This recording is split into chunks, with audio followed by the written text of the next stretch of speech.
I am now Yes. recording. I'm sorry. Okay, thank you. Okay, and now I would like to begin with our first question for our panelists. What is the biggest difference between the level 4 and 5 projects and the earlier projects in Pathways? Anetta. The great thing about this is that the level 4 and level 5 projects allow you to incorporate just the knowledge from the earlier and the skills from levels 1, 2, and 3, but 4 and 5 let you practice, actively practice. The opportunities are endless. So that's the biggest difference for me. Andrew, can you also comment on that question? Absolutely. So the level 4 and 5s, they're more project based. They're not, if you look at the levels 1, 2, and 3, they're very much a single thing, a single speech, something like that. Whereas the level 4s and 5 projects, they're more of a project. It's you're out doing something, and the speech is kind of just the bookend to the project. It's not the meat of it. It's just kind of the finishing touch. Great, thank you, Andrew. Yeah, I feel like they maybe focus a little more on the leadership part of Toastmasters as well. Okay, the next question. Some of our Toastmasters present today may actually be just one speech away from a level 5 project. Karen, can you talk about the project leading in your volunteer organization? Yeah, so it is a good project, and you don't have to be a district leader in order to lead in your volunteer organization. You can be a club officer, or you can be part of an organization outside of Toastmasters. The idea is you put in your time, and you also give a 360 evaluation form, and you asked people that you have worked with in that organization to give you feedback on things that they thought that you did well, or maybe things that you need improvement on. And this is a great reflective way to find out what others think of you, or they think about your leadership style. And it's an awesome way to become more aware of some of your little nuances and to become a better leader. Great, thank you, Karen. So again, if this project requires you to just serve in a volunteer leadership capacity for 6 months and then get the evaluation and give a speech about it. So some of you may be just a few months away from being able to do that, if not already. Next question. The High Performance Leadership Project sounds really complicated. Can you break this project down and tell everybody a little more about it? Thank you, Debbie. High Performance Leadership Project involves, number one, identifying a project. And just for example, without doing adjusting the math for our realignment report today, but we've got 22 divisions or 22 areas, 5 divisions in 1 district. That's 28 opportunities to serve as an officer, and that can be used as a high performance leadership project. And that is 20, and also every one of those offices need to put on a contest. So that's an additional 28 opportunities to do a high performance leadership project.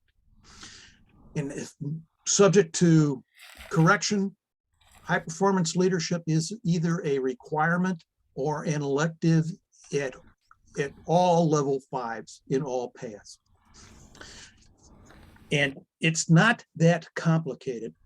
Once you identify what you're going to do, you get a group of people together, your guidance committee. For example, for the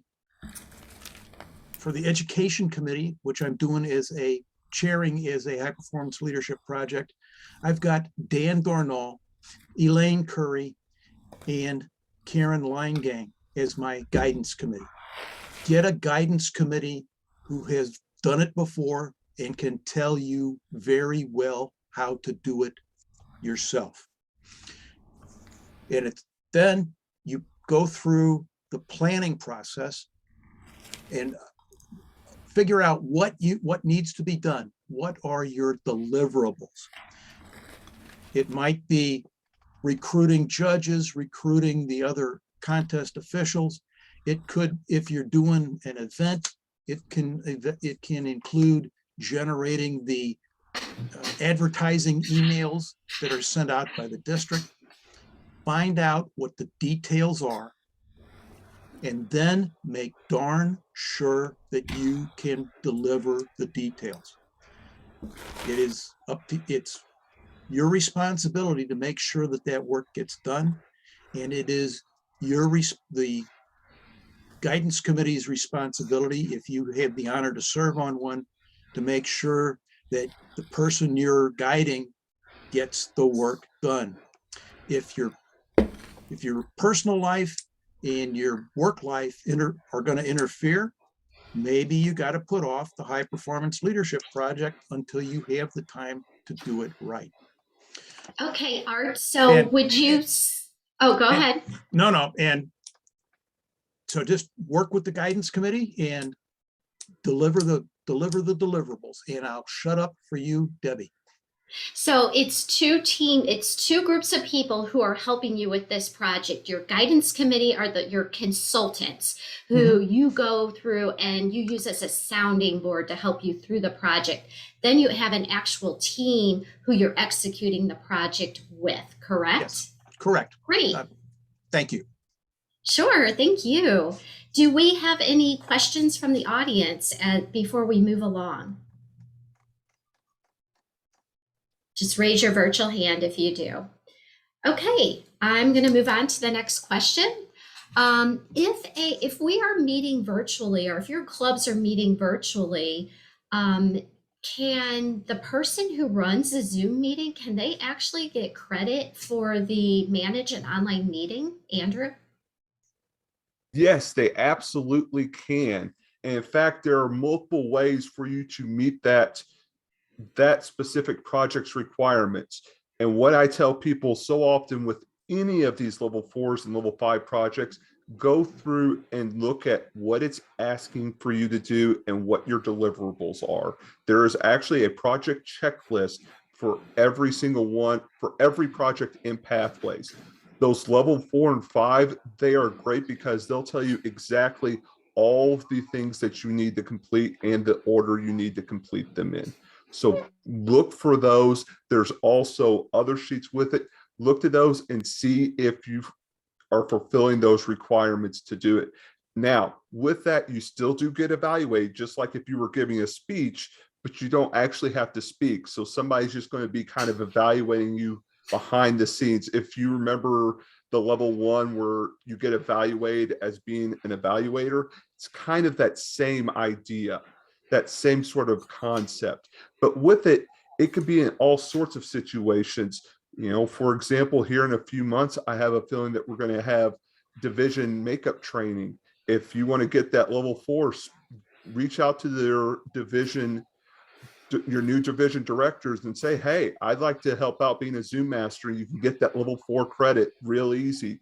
You know, we just had contests. That's another one. You know, obviously we're at the end cycle of that, but we can move whenever that comes back around. Keep that in mind. There's so many different opportunities, not just now, obviously there's playing your club, no matter what you're doing, including not just a Zoom master, but, you know, look, and depending on what you're doing as a Toastmaster, you might be fulfilling that. Again, look to that checklist and make sure you fulfill those requirements. Okay, thank you, Andrew. And just to clarify, there's 2 ways to get credit for this project. One, to be the one running the technical aspect of the meeting, like the Zoom master, or you can be the one delivering the content for the session Yes. and also get credit. Is that correct? Yes. And again, with it, why I say is just look at that checklist and make Right. sure you fulfill those requirements. Okay, great. Thank you so much. Some of the level 4 and 5 projects, as we've already talked about, require you to put a team together.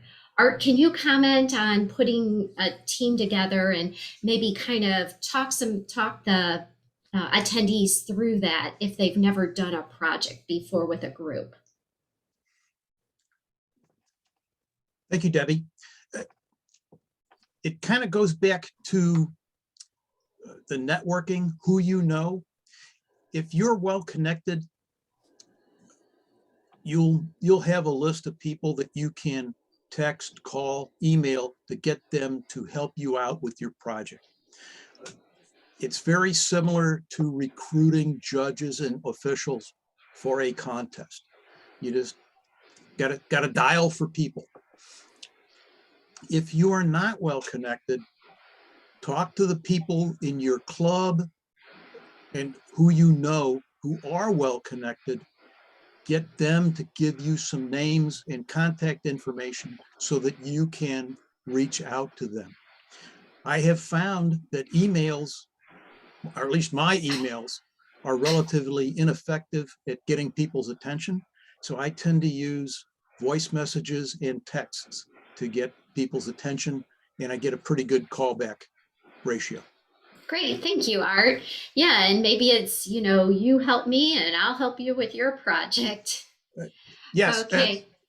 For example, there are a lot of horse trading used to go on in the halls of a TLI when we were staffing area and division contests. I'll judge for Sure. you, you judge for me. Okay, so the next question is for Anetta. So if you serve on somebody's team to help them through their level of 4 or 5 project, do you get credit as well for that project? No. And this is why. Well, let me give you the example of why.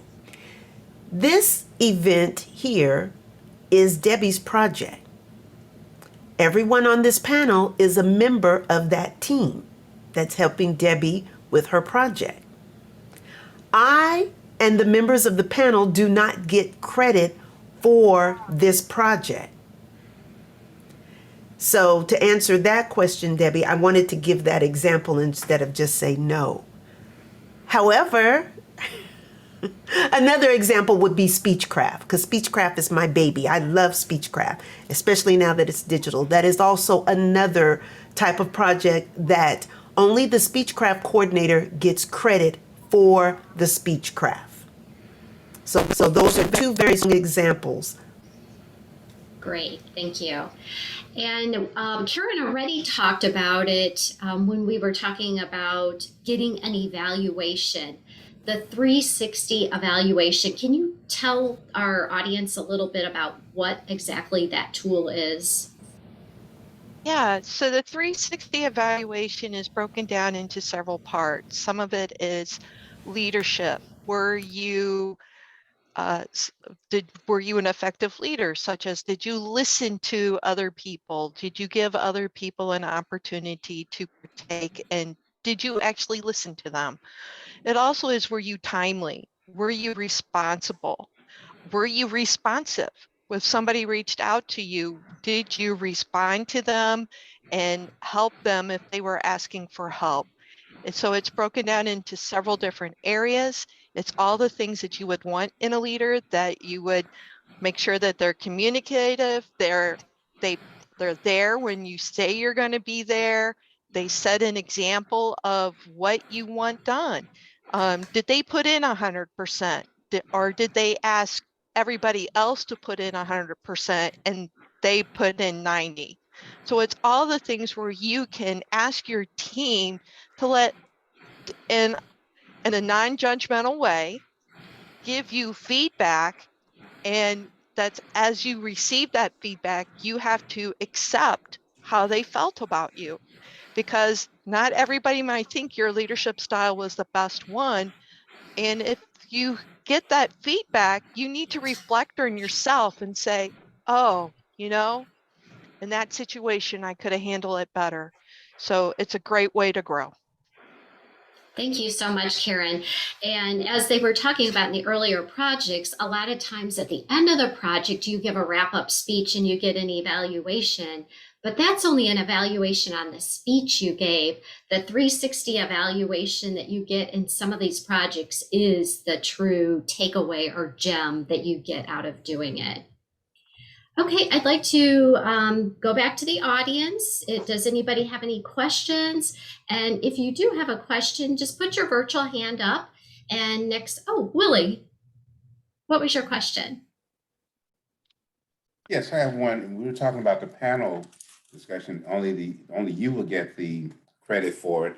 But if we had, say, two people wanted to do it, me and Art were going to set up and do a project together, like speaking programs such as this, and we both had our separate teams, a separate guidance committee.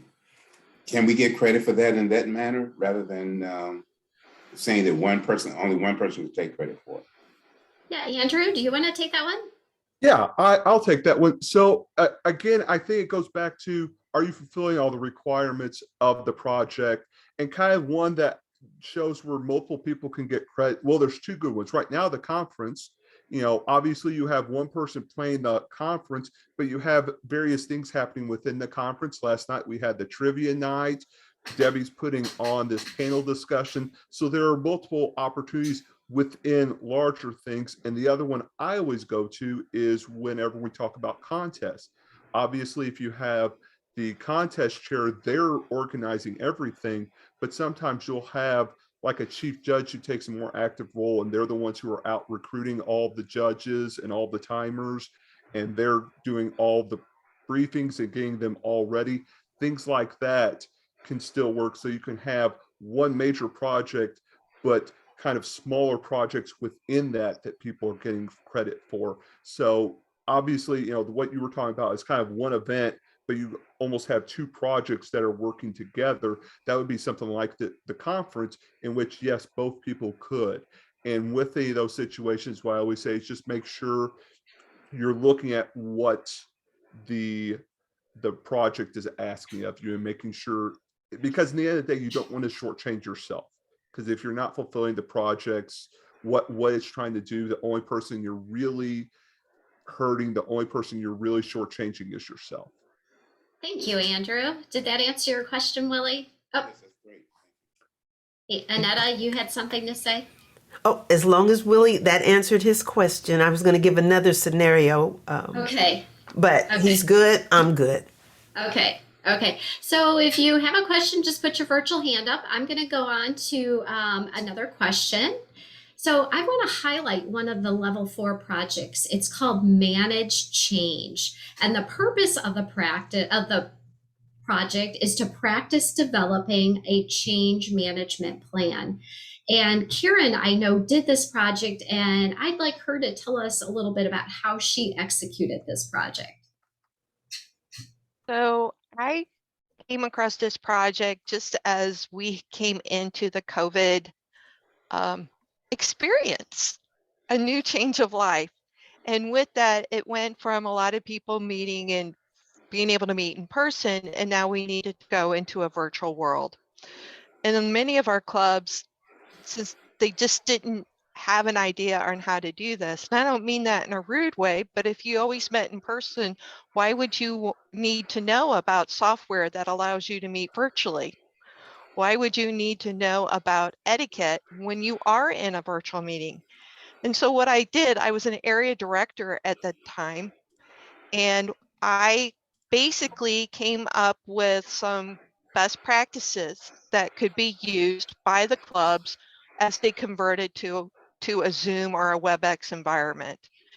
And I used that as our change. I went ahead and communicated the plan. I dedicated my audience as our club members, like our club officers, and they would use it with their club members, how they could help their members get set up on their computers.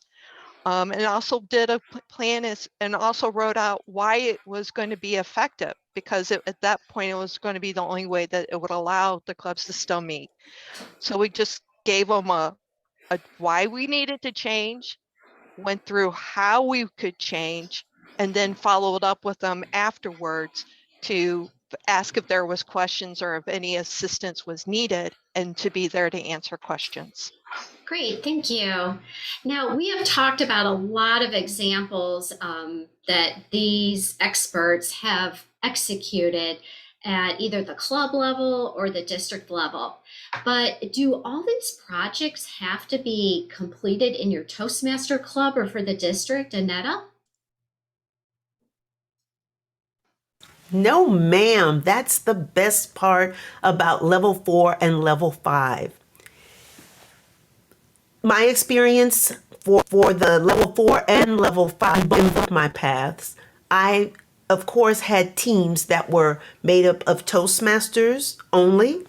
And then I volunteer quite a bit, so I have other opportunities. And that's where I chose to do one of my projects. However, I thought of a more creative way to merge the two because my time is well spent between these two organizations. And I brought them together with the digital speechcraft as well as being the academic program director for my other volunteer organization. And so I said, digital speechcraft. We had 5 speechcrafters that actually became members, or at least 3 of them actually became members. That was my experience with my first digital speechcraft. So I was able to merge the two, but you can do it just in another organization, or you can just do it in Toastmasters, another volunteer organization. Great, thank you so much. Correct. Karen, did you have your hand up? Okay, great. And the handout that is included does indicate which projects you could possibly do outside of Toastmasters, so maybe at your work or another volunteer organization. Okay, I'd like to go ahead and ask another question. What projects give you credit for serving as a contest chair for a speech contest? Art Stanzi. There are a number of them.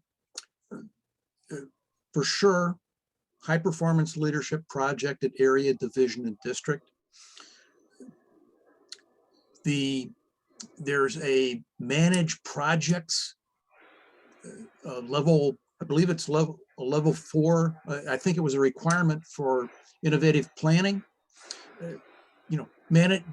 Doing your club contest would be a good example of how to do that. Back in the old days, we would cycle our new members through the 2-a-year contests at the club level, and to get them their competent communicator credits. There are a number of them. I believe there's a managing teams elective. So the trick is to just go in there and read the project with an open mind and see if you can apply that to the job you've been asked to do. You might have to read a couple of them. Debbie. Great, thank you, Art. So the short answer is that there's not just one project that says you're a contest chair. You can apply that action to have to do to multiple projects and pathways. And as Art said, just you need to read through the project to see which ones you could make fit. Okay. And one other example, I've used, it was either a judge's or a contestant briefing, was it was either a level 2 or level 3 speech. So you can even get credit for helping out somebody who's doing the chair in the contest. If you're the contest master and the chief judge, and you both take speech credit for your briefings, then you can, that's three projects in one event. Great, thank you. Okay, next question. If a member is only on level 2 of their path, but they have an opportunity to host an open house for their club, and they're thinking about doing the project Manage a Successful Event, can they go ahead and do that even though they're only in level 2? Andrew? Short answer is yes, you can, but there are some caveats to keep in mind whenever you're thinking about this. The biggest one is whenever you finish levels, you in pathways and base camp, you can get credit out of order, but in Club Central, you can't. So you can't get full credit for a level you've done ahead of time until you get all the previous levels before it built up. The other thing is kind of keep in mind where you're at, where your experience is too. You know, if you're still kind of nervous giving speeches and you're not really one that's ready for the bigger projects, it might be better to, you could still do it. I'm not going to say to not do the open house, far be it, but you might want to wait and just get some leadership experience under your belt before you start really putting forth the effort on projects and maybe getting yourself a little overwhelmed. Instead, you can, but the thing is, the great thing is, all these paths, all these projects, you own them. And if nothing else, they're resources. You can always rely on them. Even if you're not doing it for a specific project, you can still go and look at that information and use it to get help and information and to put things together, like putting together a guidance committee, something like that would be something you might not think of, but it would be very beneficial. So yes, you can get credit, but keep in mind you can't get full credit for that level until you finish all the other levels before it. Great. Karen, you want to add something? Yeah, to this one I actually do. What I try to recommend to people who have been in Toastmasters a while, and this refers to what Andrew said, where you are, I suggest that when you get a new path, you look at your path in entirety. And sometimes you may want to start at level 5 as opposed to level 1. Look at it, because many times, whether you're in work or you're volunteering in an organization, you may have a project that's a perfect level 5 or a perfect level 4 going on at that time. So take advantage of it and do it right then. And if it's going to take a couple of weeks or months to do it, then you can fill in some of your downtime or your meeting times with a level 1 or a level 2. So you're effectively working on your higher projects and your lower projects at the same time. Great strategy. Great strategy. So Paula asked, can you talk about the 360 evaluation? Paula, do you want to ask specifically what your question is about it? You can unmute yourself if you like.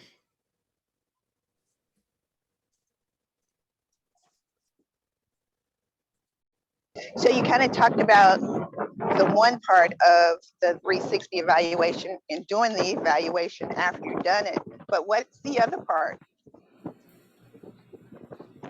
What makes it a 360?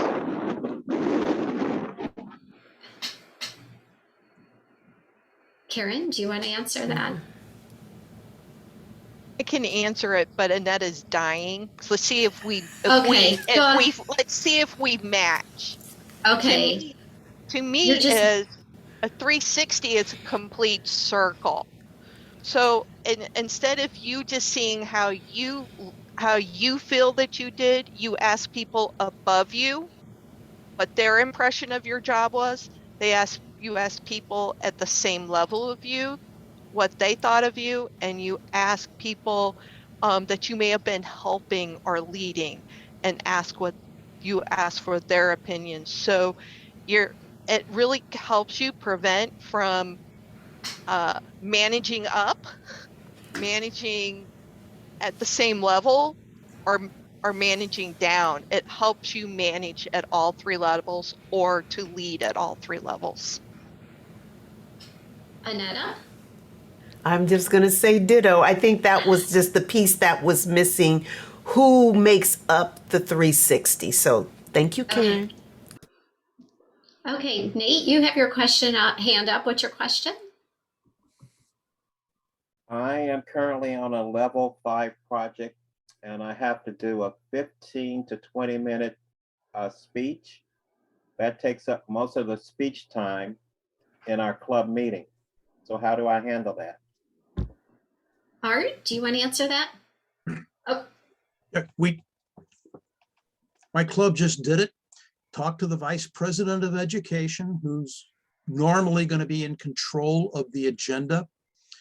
And what we'll do is we normally have 3 prepared speeches, 5 to 7 minutes. When we are going to have one of these big projects, we'll eliminate speaker 2, speaker 3, and we will give the floor to that 20-minute speech, and that'll be the speaking portion of the meeting. Andrew? Just something I wanted to piggyback off that is, remember that your club, you're all in this together. Everybody's working with each other. So communicate with the rest of your club. You don't necessarily just have to communicate with your VPE. For example, I did a moderate panel discussion in my club. I made sure that all of the members knew almost 2 months in advance that we were going to do it, when we were going to do it. We scheduled ahead of time, so that way people were aware of it. So whenever you know you have these projects coming up, don't just work with the VPE, but make sure that the rest of your club knows that you're working on one of these bigger projects, because the ones who have got there know the effort you're going to have to put into it. And it also then lets the people who haven't got there yet, kind of gives them an idea that it's not just a simple 5 to 7 minute speech, that there's more effort that needs to go into it. And so that way, I think it kind of helps make them more cognitively aware of what you're going through. Great, thanks, Andrew. And Add to Karen that- also, oh, go ahead, Art. My club uses a 5-week sign-up sheet. So everybody knows ahead of time from the sign-up sheet. Okay, great. Karen also put in chat that you could forego table topics or a portion of table topics to incorporate the longer project as well. Okay, I am going to go ahead and move on to another question. And this question is actually for Anetta. If you are serving as Vice President of PR, what are some of the projects you might want to consider doing? Oh my gosh. Here's where you can really be creative, or you can just be plain old Toastmaster. And as David said in the networking session, there's no such thing as plain old. Specifically, social media. You think it's just about posting? There's a strategy to that. That's definitely a great project to use. Building a social media presence, specifically in doing that, is not just posting on social media platforms. It's strategically posting on platforms that your club makes to. Meaning, who are you trying to attract? Public relations strategies. When you're putting together your open house, when the officers sit down and look at their club success plan, and each officer puts what they are hoping to achieve for that year. Great time for the VP PR to really run with that and manage successful events. We've heard some of the great events that are happening. We saw some of the great events, such as the open house that our current club growth director, Don Tucker, did. Strategic, helping struggling clubs. So VP PRs, there were great ways for you to engage and get help. Back to you, Deb. Great, thanks, Anetta. And I can see we have a lot of area and division directors in our audience. Karen, I know you have served in both those roles. Can you comment on just some of the activities that you performed in those roles that you were able to apply to level 4 and level 5 projects? Yes, and I think we've already hit some of them. We've hit leading a volunteer organization. We've also had them manage a successful event, because as an area or a division director, you have to host a speech contest. Also, another thing that you can do is, many of us in those roles, we have led either makeup sessions or we facilitated a session within a TLI. So that could be managing an online meeting, or you could do it speaking professionally, because you have those type of, depending on which session you're running, those are things that you're going to talk about for more than 20 or 25 minutes. The other thing is, so we did that. Change management, if you're going to look for a way to help the clubs improve. Also, you could do a public relations strategy, because you're going to want to advertise some of your events, or you're going to want to try to find a way to reach out to your club members or to your area directors. I think you can do all of a whole project, a whole path almost, but as either an area director or a division director, and just looking at your projects and finding and looking at the best way to apply them. And even as a contest master, if many people do serve as a contest master, they do the contest briefing. If you put together a PowerPoint presentation to help, you can use that as using visual aids, or you're going to be answering questions. So you could use it as a question and answering session. I think I made the point, you can use those two roles for just about any project. Thanks. Great. Thank you, Karen.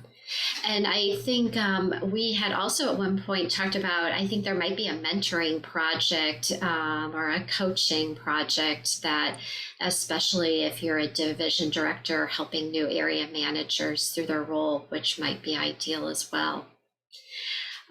So keep in mind, we have about 8 minutes left in this session. So if you are struggling with a specific level 4, level 5 project, or have a question, this is the time to put up your hand and ask this smart group of people up here how to help you get started with that project or help you through.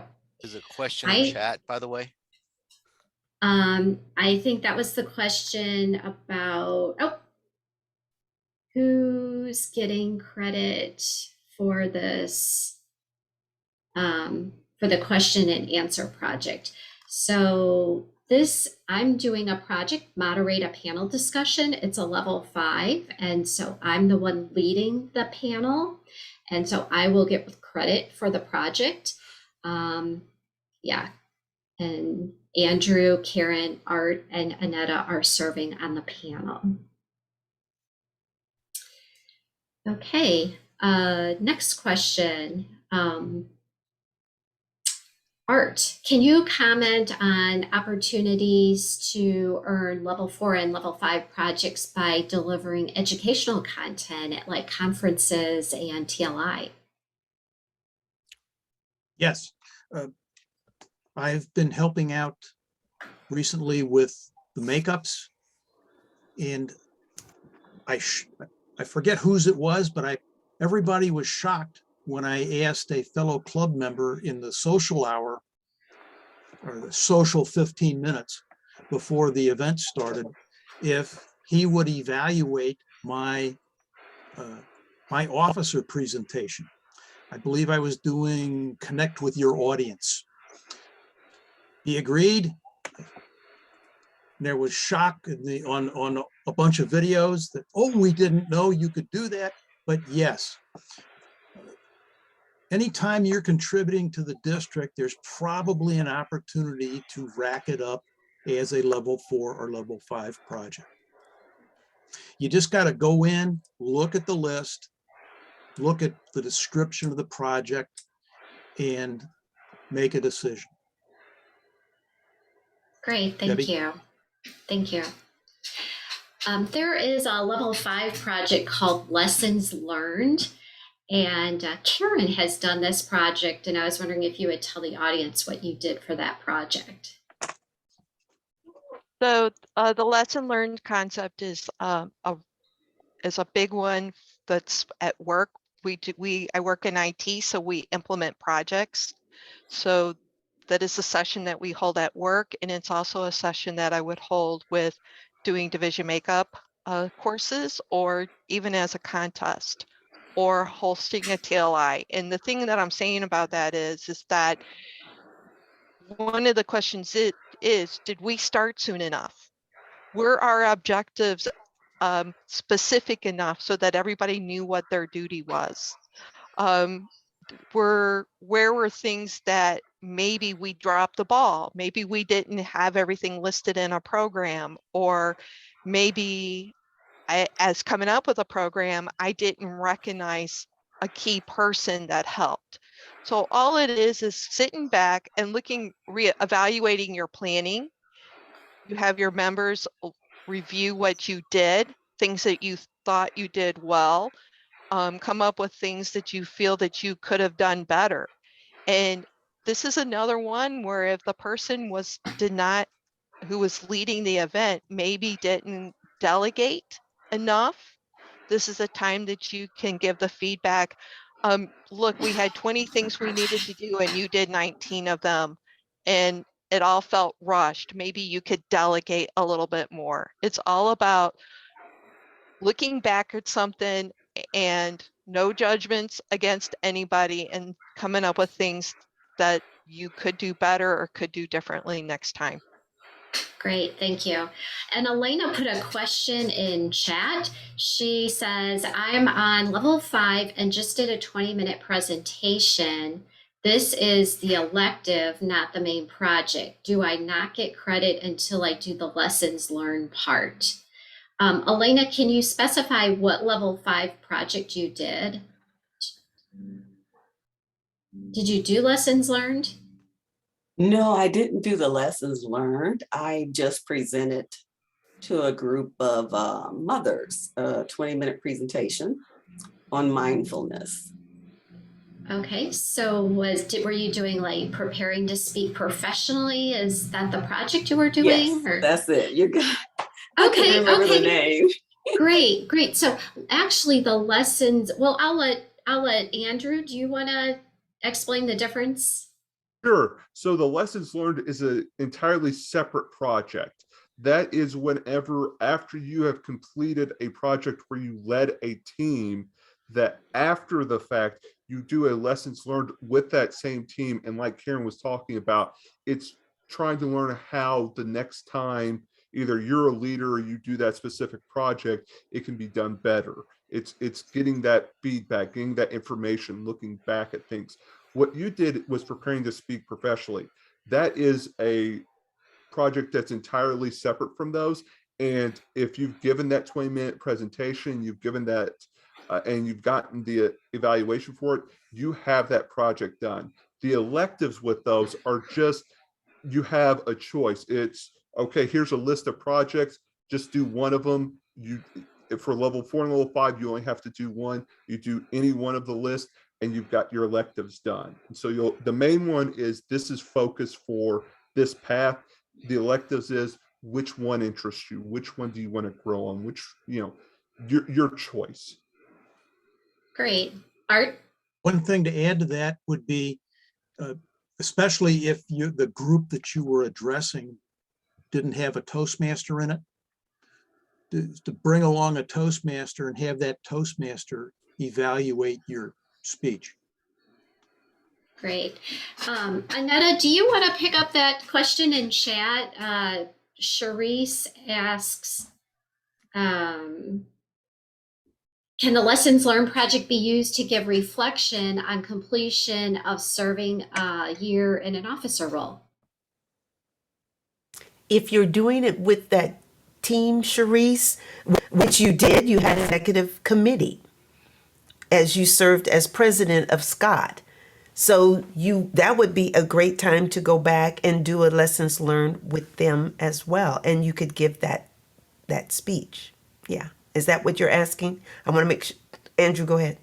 Just one thing I want to add to that is the lessons learned project does state that it needs to be done after you have completed a project in level 4 or level 5 that is in tandem with it. So as as we discussed earlier, you can do a project as being an officer of your club, where you were leading, so that would be one project, and then the lessons learned can be after that, and you can give that one to get then 2 projects then for serving in that officer role.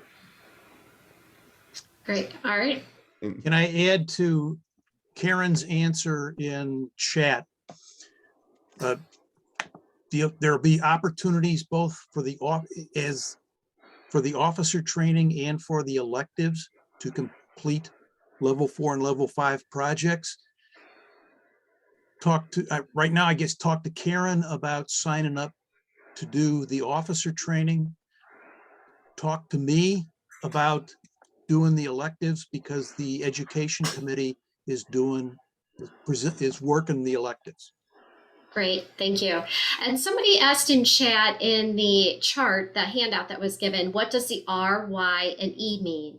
The R is a required project. The E is an elective, so it's one of the choices that you have. And then the Y in some of those columns means, yes, can you do it outside the club? Or there's a column, can you do it as an officer role? So that's what the key is to that. And I think I have one more wrap-up question that I want to ask Andrew. At the end of, after you finish your level 5 projects, there's a reflect on your path. Can you talk about that? Is that something that you have to do, or is that an elective? so it is a required project. This is actually the last thing you have to do before you finish your path, and it is the last thing you do on your path. And the reflection speech is so great because what it allows you to do is to look, we've talked about those 360 evaluations and having other people looking at how you've done. This is a time for you to look at everything you've done that entire path and just take some time to reflect and say, this is what I've accomplished. This is where I still need to grow. This is where I have grown. This is where I would like to grow. And it kind of shows how much you've changed since you started the path to going through everything. And then kind of can give you an idea of where to look to on the future, because it's real easy sometimes to just keep chasing things, but it's a lot easier sometimes to know where you're going if you look back and see where you've been, to kind of get a better idea of where you've grown and then where you want to go from there. So it's a great way to just take some time, relax, think back, and the reflection sheet that comes with it. So there's a sheet that you fill out. It's about 2-3 pages long. It is a great sheet to just go through because it doesn't just cover things in Toastmasters. It covers how have you grown and changed in all aspects of your life. Because that's one of the things with this is we should be growing not just in Toastmasters, but at work, at home, with our family, with friends. We should be growing in all aspects of our life. And it really gets you to look at all that and see things you might not have even realized. Great, thank you, Andrew. We went a little bit over. I'm sorry about that, but I want to thank you for all the valuable information, panelists, that you shared with everybody. Feel free to put in chat if you found this helpful or what information you would like to learn in the future to help you with these more challenging projects, or if you have any specific questions, and we'll follow up with you. Thank you. Debbie, I'd like to thank you for the awesome job that you did. You coming up with the people to be on your panel and the questions to carry us through as we wait for questions from the audience. You did a superb job. Thank you. Thank you.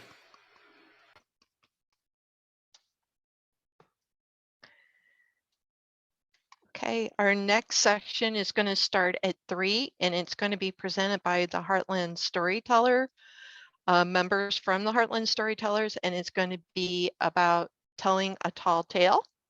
So please stay with us. And also we do have an evaluation form that we would like to send. We will be sending out at the, I guess, towards the end of the night. Maybe we'll send it out towards right as we do the international speech contest. Yeah, I have my wrong days.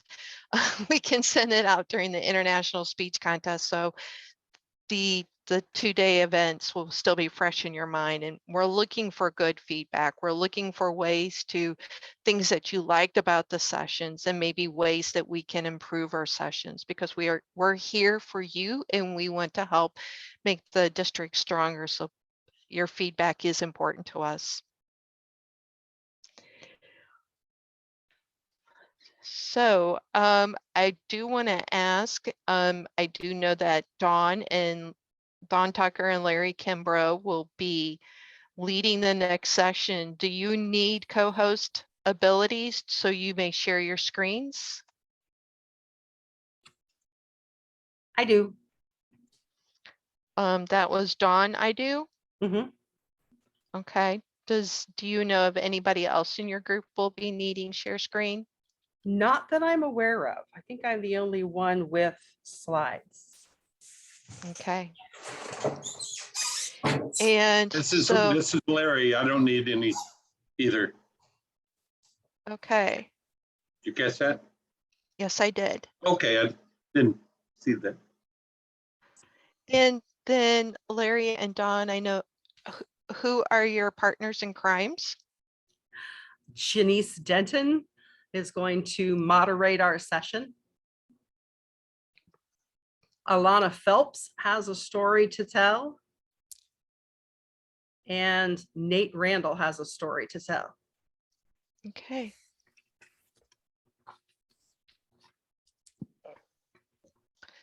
Sounds great. It will be a hands-on activity for anybody that's willing and hardy enough to try it. So do you have a handout that you're going to be dropping in the chat?